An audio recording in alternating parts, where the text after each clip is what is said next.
Hey guys, just want to give you a revelation of Jesus that can actually destroy the whole burden of having to know where you're going, having to know this, having to know that. Uh, this is wonderful because this is Jesus's message. He's speaking of himself here for the first time in history. We're going to catch it. It's in John 3. There was a man of the Pharisees named Nicodemus, a ruler of the Jews. This man came to Jesus by night and said to him, Rabbi, we know that you are a teacher come from God, and no one can do these signs that you do unless God is with him. And Jesus answered and said to him, Most surely I say to you, unless one is born again, he cannot see the kingdom of God. And of course, Nicodemus is hearing this for the first time. How'd you like to hear this for the first time ever? And Nicodemus said to him, How can a man be born when he is old? Can he enter a second time into his mother's womb and be born? And Jesus answered, Most surely I say to you, unless one is born of water and the Spirit, he cannot enter the kingdom of God. That which is born of the flesh is flesh, and that which is born of the Spirit is spirit. Do not marvel that I said to you, you must be born again. Now watch this. This is your king. The wind blows where it wishes, and you hear the sound of it, but cannot tell where it comes from and where it goes. So is everyone who is born of the Spirit. And Nicodemus answered and said to him, How can these things be? And Jesus answered him and said, Are you the teacher of Israel and do not know these things? And here's what he says, Most assuredly I say to you, we speak what we know and testify what we have seen, and you do not receive our witness. So basically, the Lord's trying to tell him, I'm trying to give you my own testimony of how me and the Father walk. I'm trying to tell you through my experience what it's like to walk with God. And how to walk with God is no one knows where the wind comes from.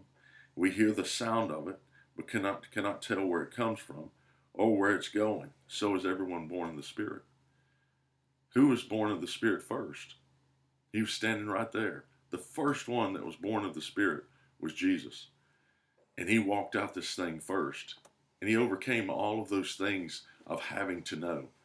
And he's basically saying, listen, I don't know where the Spirit's coming from, and I don't know where it's going, but I follow it. But this is the way a man is actually designed to walk, is to follow the Spirit.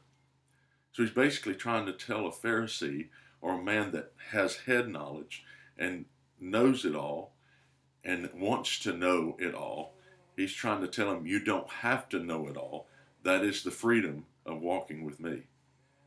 And see, that's the thing of this world. The essence or the words of this world tell us that, hey, where are you going? Do you have a 5-year plan?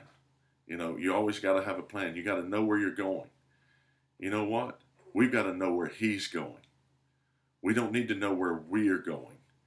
We need to know where he's going.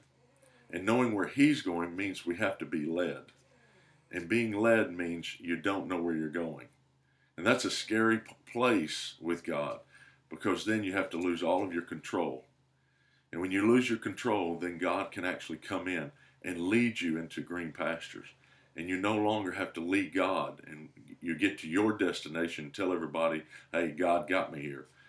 You can actually really say, I don't know how I got here, but I know I was led here, and it was wonderful. It was the greatest adventure I've ever had in my life. And see, we can actually love that whole walk with God of not knowing where you're going. Because who cares where you're going as long as you're with your destiny, which is Jesus. He is our destiny. And as long as we have him next to our side and him leading us, who cares where we're going?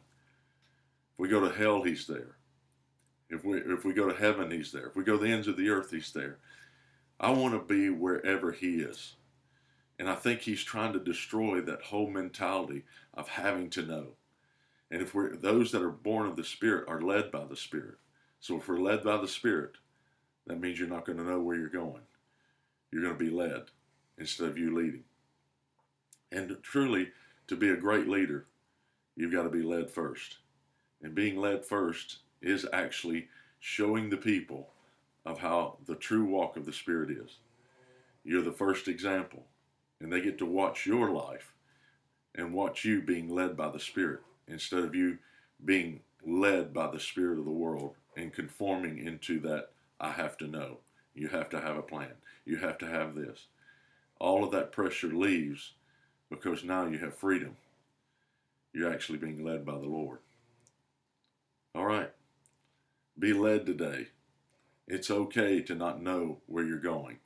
Because if you're in a place where you may not know where you're going, that means you may be being led by the Spirit and you have no clue that you're actually being led. You're probably closer to the Lord than you've ever been right now. All right. Have a good day. We love you. Bye.